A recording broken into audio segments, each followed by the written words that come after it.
اللہم صلی علی سیدنا محمد۔ آج کا سبق سورہ مائدہ کی آیت نمبر 38 سے ہے۔ اعوذ باللہ من الشیطان الرجیم، بسم اللہ الرحمن الرحیم۔ والسارق والسارقۃ فاقطعوا ایدیہما جزاء بما کسبا نکالا من اللہ واللہ عزیز حکیم۔ والسارق اور چوری کرنے والا مرد، والسارق اور چوری کرنے والی عورت، فاقطعوا کاٹ دو، ایدیہما ان دونوں کے ہاتھ، جزاء یہ بدلہ، بما کسبا جو انہوں نے کمایا، نکالا عبرت ہے، من اللہ اللہ کی طرف سے، واللہ عزیز حکیم اللہ غالب ہے حکمت والا ہے۔ اور چوری کرنے والا مرد، چوری کرنے والی عورت کے ہاتھ، ان دونوں کے ہاتھ کاٹ دو، یہ بدلہ ہے انہیں کیے ہوئے کام کا، اور عبرت ہے اللہ کی طرف سے، اللہ غالب حکمت والے ہیں۔ فمن تاب جو توبہ کر لے، من بعد ظلم ہی اپنے ظلم کے بعد، واصلح اور اپنی حالت درست کر لے، فإن اللہ یتوب علیہ بے شک اللہ متوجہ ہوں گے اس پر، یہ اس کی توبہ قبول فرمائیں گے۔ ان اللہ غفور رحیم بے شک اللہ تعالیٰ بہت زیادہ معاف فرمانے والے، سب پر مہربان ہے۔ علم تعلم کیا آپ جانتے نہیں، ان اللہ بے شک اللہ لہو اسی کا ہے، ملک السماوات بادشاہت آسمانوں کی، والارض زمین کی، یعذب من یشاء وہ عذاب دیتے ہیں جسے چاہتے ہیں، ویغفر لمن یشاء معاف کرتے ہیں جسے چاہتے ہیں، واللہ علی کل شیء قدیر اور اللہ ہر چیز پر قادر ہیں۔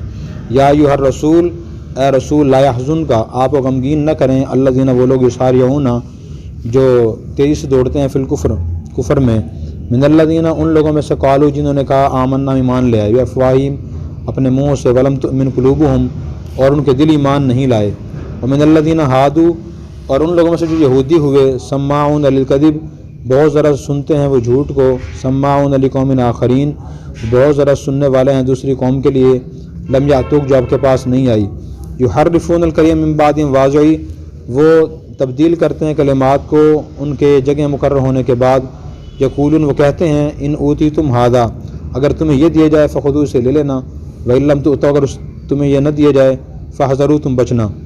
ومن یرد اللہ فتنۃ اور اللہ تعالیٰ جس کے بارے میں ارادہ کرتا ہے آزمائشیں مبتلا کرنے کا، فلن تملک له من اللہ شیئا آپ ہرگز اس کے لیے اللہ کے سامنے کسی چیز کے مالک نہیں ہو سکتے۔ اولئک الذین یہ وہ لوگ ہیں، لم یرد اللہ نے ارادہ نہیں کیا، یطہر قلوبہم ان کے دلوں کو پاک صاف کرنے کا، لہم فی الدنیا خزی ان کے لیے دنیا میں رسوائی ہے، ولہم فی الآخرۃ عذاب عظیم اور ان کے لیے آخرت میں بڑا عذاب ہوگا۔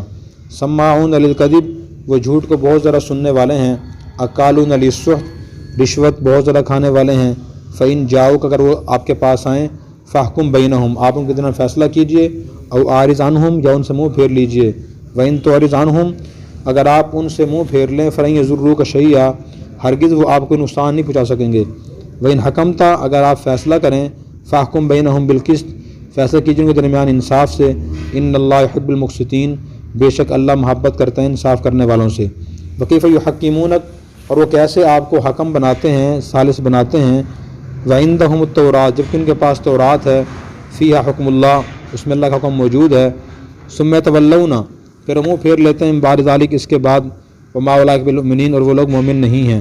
انا انزلنا التوراۃ فیہا ھدی ونور یقیناً ہم نے تورات نازل کی جس میں ہدایت اور نور ہے، یحکم بہا النبیون اس کے ذریعے فیصلہ کرتے رہے نبی، الذین اسلموا جو فرمانبردار تھے، للذین ہادوا یہودیوں کے لیے، والربانیون اور ربانی درویش فیصلہ کرتے رہے، والاحبار اور علماء فیصلہ کرتے رہے، بما استحفظوا من کتاب اللہ اس لیے کہ وہ اللہ کتاب کے محافظ بنائے گئے تھے، وکانوا علیہ شہداء اور وہ اس پر گواہ تھے، فلا تخشوا الناس آپ لوگوں سے نہ ڈریں، واخشون مجھ سے ڈریں، فلا تشتروا بآیاتی ثمنا قلیلا اور آپ نہ لیں میری آیات کے بدلے میں تھوڑی سی قیمت، ومن لم یحکم بما انزل اللہ جو شخص فیصلہ نہ کرے اس کے مطابق جو اللہ نے نازل کیا ہے، فاولئک هم الکافرون ایسے لوگ کافر ہیں۔ آیت نمبر 38 میں اللہ تبارک و تعالیٰ نے چور مرد چور عورت کی سزا بیان فرمائی ہے کہ ان دونوں کے ہاتھ کاٹ دیں، لیکن چور شرعی لحاظ سے کہتے ہیں کس کو ہیں، اس کو سمجھنا ضروری ہے۔ عام طور پر تو لوگ عرف عام میں چور اسے کہتے ہیں کہ جو کوئی چیز چرا لے، کس نے کوئی پیاز اٹھا لی اسے کہتے ہیں چوری کر لی اس نے۔ شرعی لحاظ سے چور اسے کہتے ہیں جو کسی شخص یا جماعت کا ذاتی مال محفوظ جگہ سے اٹھائے، خفیہ طریقے سے اٹھائے اور بغیر اجازت کے اٹھائے اور اس کی جو قیمت ہے اس چیز کی وہ کم سے کم 10 درہم کے برابر ہو. اگر اس سے کم مالیت کا مال اٹھایا ہے تو اس پہ چوری کی سزا جاری نہیں ہوگی. ابھی جو شرائط ہیں ان کی تھوڑی سی وضاحت ضروری ہے. وضاحت یہ ہے کہ کسی آدمی نے کسی کے خفیہ جگہ سے مال نہیں اٹھایا بلکہ عام جگہ مال رکھا ہوا تھا. مثلاً ایک آدمی کی ریڑھی کھڑی ہے روڈ پہ اور وہ کہیں کام چلا گیا, خدا نخواستہ کہ بندہ ہے اس کا مال اٹھا کے لے گیا. ایک آدمی کا باہر کھلی جگہ گھر کے باہر مال رکھا تھا, کسی نے اٹھا لیا, تو شرعی وہ گنہگار تو ہے, اس پہ چوری کی سزا جاری نہیں ہوگی کیونکہ اس پہ اور سزا جاری ہوگی کیونکہ اس نے محفوظ جگہ سے مال نہیں اٹھایا. اور اسی طرح بغیر اجازت کے اٹھانا بھی ضروری ہے. کسی اجازت سے اٹھا لیا تب بھی یہ سزا جاری نہیں ہوگی. مثلاً ایک آدمی کے سامنے گھر میں آنے کی اجازت دی ہوئی ہے, اس کا رشتہ دار ہے یا اس کا ملازم خادم ہے, تو وہاں سے مال اس نے اٹھا لیا, اس کو اور سزا ملے گی لیکن چوری کی سزا جاری نہیں ہوگی. اسی طرح کسی نے کسی کا مال اٹھایا لیکن اس کی مقدار 10 درہم سے کم کی تھی تب بھی سزا جاری نہیں ہوگی. فقہاء نے اس کی مثال دی ہے کفن چور کی مثال. پہلے کفن چور ہوتے تھے, کپڑوں سے کفن چوری کر لیا کرتے تھے, تو ان پہ یہ چوروں کی سزا جاری نہیں ہوتی کیونکہ مردہ اپنے کفن کی حفاظت نہیں کر رہا ہوتا. البتہ ان پہ اور سزا جاری ہوئی, اسے تعزیر کہا جاتا ہے. شریعت میں 2 سزائیں ہوتی ہیں. ایک ہوتی ہے حد, جس کی شریعت نے مقدار مقرر کر دی کہ یہ سزا دی جائے گی. جیسے زانی اگر شادی شدہ اس کی سزا سنگسار ہے, کمارا اس کی سزا 100 کوڑے ہے, شراب آدمی پی لے اس کی سزا ہے, جو تہمت لگائے زنا کی اس کی سزا 80 کوڑے ہے. یہ 5 تو ہیں شرعی حدود. اور اس کے علاوہ جو ہوتی ہیں سزا شریعت نے مقرر نہیں کی انہیں تعزیر کہا جاتا ہے. تو جو آدمی چوری اس کی پکڑی جائے لیکن وہ کم درجے کی کوئی شرط نہ پائی جائے تو اسے تعزیری سزا دی جائے گی. تعزیر کا مطلب یہ ہوتا ہے کہ جج کا اختیار ہوتا ہے جتنی چاہے سزا کا فیصلہ کر دے. تو اس سے اس بات سمجھ آتی ہے کہ شریعت میں کتنی باریکی ہیں. کسی پہ جرم ثابت کرنے کے لیے شریعت جلدی نہیں کرتی بلکہ یہ کہتی ہے گواہ طلب کریں, شرائط پوری ہوں پھر سزا کا فیصلہ ہوتا ہے. چوری کی سزا ثابت ہو جائے فرمایا کہ پھر جج کو اختیار ہے کہ وہ ہاتھ کٹوا دے. چوری کرنے والا مرد ہو یا عورت ہو, ہاتھ پونچھ سے کٹے گا, یہاں سے جہاں جوڑ شروع ہوتا ہے بازو کا. پھر اس کی تفصیلات لکھی ہوئی ہیں فقہ کتابوں میں, فتاوی کتابوں میں, کہ اس قریب وہ ہونا چاہیے کوئی تیل گرم, جیسے ہی ہاتھ کٹے فوراً اس کا وہ بازو گرم تیل میں ڈال دی جائے تاکہ مزید خون بہنے سے آدمی کا انتقال نہ ہو. اس کو مارنا مقصد نہیں ہے بلکہ مقصد یہ ہے کہ اس کو چوری کی سزا دی جائے. فرمایا کہ جزاء بما کسبا, جن کے کیے ہوئے کام کا بدلہ ہے, نکالا من اللہ, اللہ کی طرف سے عبرت ہے. جتنی بھی سزائیں اسلام نے رکھی ہیں اس لیے رکھی ہیں اگر اس نے جرم کیا اس سے لوگ عبرت حاصل کریں, پھر سزا ملے. تو اگر 1-2 کا ہاتھ کٹ جائے تو پھر پورے ملک میں چوری نہیں ہوتی. زانی کو سزا مل جائے پھر کوئی زنا نہیں کرتا, اسے پتہ ہے کہ قاتل کو سزا مل جائے قتل نہیں کرتا. میں قتل کروں میں لٹکا دیا جاؤں گا. جب جرائم کرنے والوں کو سزائیں نہیں ملتی, ہر بندہ جرم کرنے کی کوشش کرتا ہے کہ جی کچھ بھی نہیں ہوگا, دیکھو میں نے جرم کیا, فلاں نے کچھ بھی نہیں ہوا تھا, فلاں نے قتل کیا وہ بری ہو گیا تھا, فلاں نے فلاں جرم کیا تھا وہ باہر پھر رہا ہے. تو شریعت نے سزائیں رکھی ہیں, اللہ نے آخرت میں سزائیں رکھی ہیں اور دنیا میں سزائیں رکھی ہیں تاکہ جس نے جرم کیا اسے اس کی سزا ملے. نکالا من اللہ, یہ اللہ کی طرف سے عبرت ہے, اللہ غالب ہے, حکمت والے ہیں. پھر اس کے بعد فرمایا کہ جو آدمی اپنے ظلم کے بعد توبہ کر لے اور اپنی حالت درست کر لے تو اللہ توبہ قبول کر لیتے ہیں. اللہ تعالیٰ بہت زیادہ معاف فرمان سب پر مہربان ہے. تو اس آیت میں اللہ تبارک و تعالیٰ نے مجرم کو تسلی دی ہے اور اس سے راستہ بتایا کہ اس نے جرم اس سے ہو گیا ہے تو وہ اپنی اصلاح کر لے اور توبہ کر لے. توبہ سے بڑا گناہ معاف ہو جاتے ہیں. جیسے 100 آدمیوں قاتل تھے گناہ معاف ہو گئے اس کے. اگر آدمی توبہ نہ کرے, اپنی حالت درست نہ کرے تو پھر اس کا گناہ اللہ بھی معاف نہیں فرماتے. اس آیت کا مطلب یہ نہیں کہ آدمی چوری کر لے, چوری ثابت بھی ہو جائے, اس کا ہاتھ نہیں کاٹا جائے گا. تو علماء نے لکھا ہے کہ اس کا ہاتھ بھی کاٹا جائے گا, لیکن جو آخرت میں سزا ملنی تھی وہ سزا اللہ تعالیٰ اس کی معاف فرما دیں گے.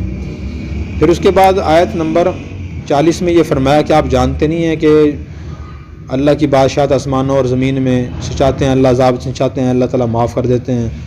تو عذاب اسی کو دیتے ہیں جو توبہ نہیں کرتا اور اپنی حالت درست نہیں کرتا, اور معاف اس کو کرتے ہیں جو توبہ کر لیتا ہے اور اپنی حالت درست کر لیتا ہے.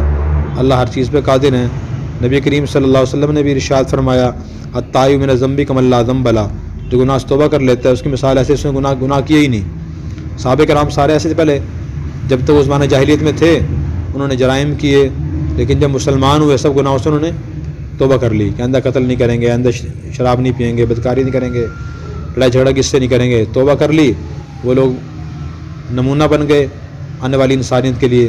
جنہوں نے توبہ نہیں کی تو وہ کافری دنیا سے مر گئے، ان کے لیے معافی نہیں ہے۔ اس کے بعد آیت نمبر 41 اور 42 اور 43 کے ایک خاص شان نزول ہے، پیچھے آیت 15 گزری ایسی۔ تو اللہ تعالیٰ پہلی آیت میں یہ فرما رہے ہیں 41 میں، اے رسول جو لوگ کفر میں بہت زیادہ کوشش کرتے ہیں کفریہ کام کرنے کی، آپ ان سے غمگین نہ ہوں۔ وہ اپنے منہ سے کہتے ہیں آمنا، لیکن وہ اپنے دلوں سے ایمان لے کر نہیں آئے، منافقین ہیں۔ اور منافقین یہ کون تھے؟ یہودیوں میں سے تھے۔ یہ فرمایا کہ یہ جھوٹ کو بہت زیادہ سنتے ہیں، جھوٹی باتیں سنتے رہے، جھوٹے قصے کہانیاں، اللہ کی کتاب نہیں سنتے تھے۔ نمبر 2، دوسری قوم کے لیے جاسوسی کرتے ہیں یہ۔ تو منافقین جو تھے وہ یہودیوں میں سے تھے، وہ جاسوسی بھی کرتے تھے۔ مسلمان پر آتے کہتے ہیں ہم آپ کے ساتھ ہیں، مسلمان ہیں، لیکن وہاں بیٹھ کے ان کی راز کی باتیں سنتے اور سننے کے بعد پھر جا کے اپنی قوم بتا دیا کرتے تھے کہ مسلمان یہ مشورہ کر رہے تھے اور یہ پلاننگ بنا رہے تھے، یہ انہی کمزوریاں ہیں، یہاں سے ہم ان کے خلاف سازش کر سکتے ہیں۔ تو فرمایا کہ جاسوسی بھی کرتے ہیں، جاسوسی شرعی لحاظ سے گناہ ہے۔ قرآن کریم میں اللہ نے منع فرمایا لا تجسسوا ولا یغتب بعضکم بعضا، کہ تم جاسوسی نہ کرو۔ اور اسی طرح نبی کریم صلی اللہ علیہ وسلم نے فرمایا ولا تحسسوا، تم چھپ کر کسی کی ٹو لگانے کی کوشش نہ کرو۔ تو ٹو لگانا شرعی لحاظ سے یہ منع ہے، اس لیے کہ یہ ضائع مسلم کا باعث ہے۔ کوئی آؤ پچل رہا ہے فلاں میں خلاف میرے ٹو میں رہتا ہے، آپ کو غصہ آئے گا نا، ناراض ناگواری ہوگی کہ فلاں میرے پیچھے کیوں پڑا ہوا ہے۔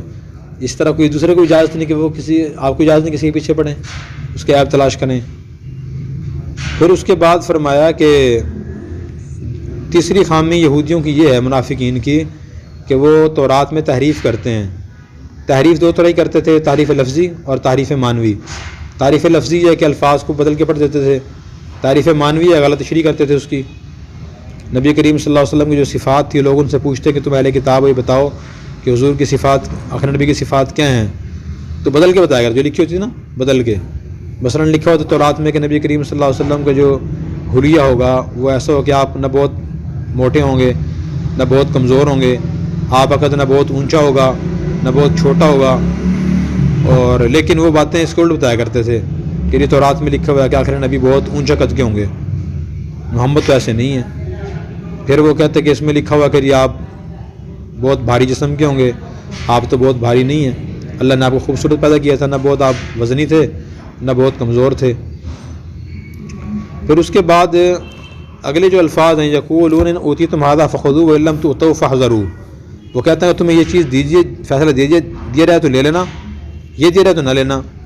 تو کچھ ایک یہودی مرد عورت سے زنا ہو گیا تھا، تو انہوں نے کہا جی کہ اس کا فیصلہ ہم نہیں کرتے آپس میں، اس کا فیصلہ محمد سے کرواتے ہیں، وہ نرم دل آدمی ہیں اور وہ نرم فیصلہ کریں گے۔ اگر وہ فیصلہ کریں سنگسار کرنے کا، وہ تو فیصلہ قبول نہ کرنا، اگر وہ فیصلہ کریں ہماری مرضی کے مطابق کوئی ہلکا پھلکا سا، وہ قبول کر لینا۔ تو ان کے آنے سے پہلے اللہ تعالیٰ نے حضور صلی اللہ علیہ وسلم کو بتا دیا کہ یہ آ رہے ہیں اور یہ مشورہ کر کے آئے ہیں، اگر آپ کو یہ فیصلہ کیا جائے تو آپ قبول کر لینا، یہ نہ کرے تو قبول نہ کرنا۔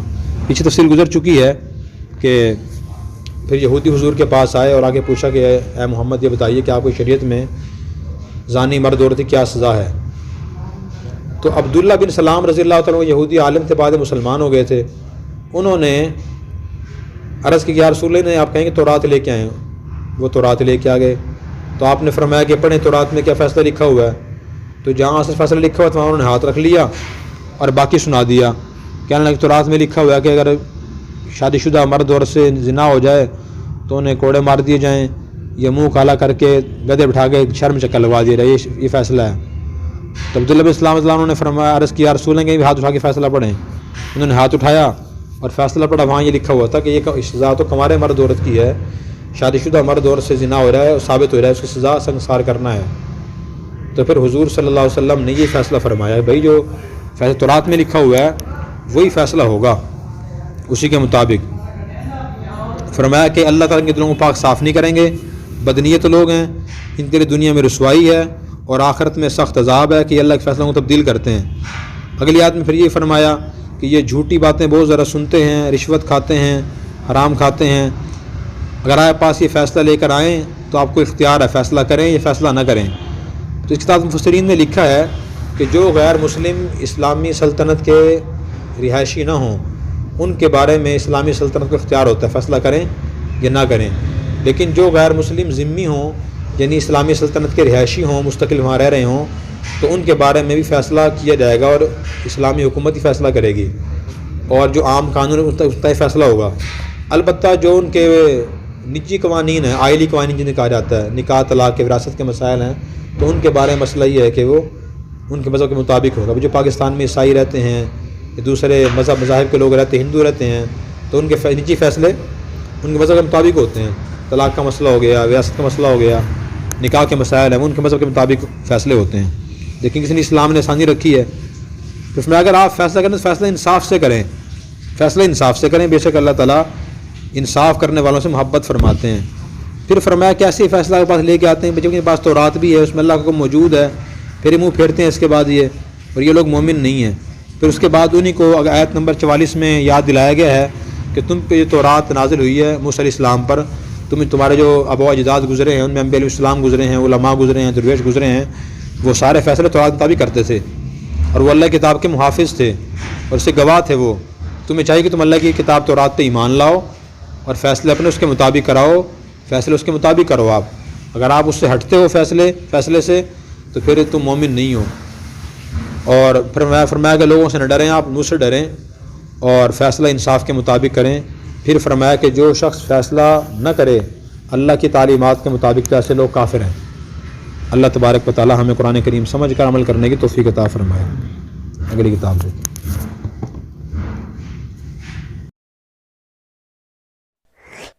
اور اگر آپ نے ابھی تک ہمارا چینل سبسکرائب نہیں کیا تو فوراً سبسکرائب کیجئے، ساتھ ہی بیل آئیکن پر کلک کریں تاکہ مزید آنے والی ویڈیو ہے وہ آپ کو وقت پر ملتی رہیں۔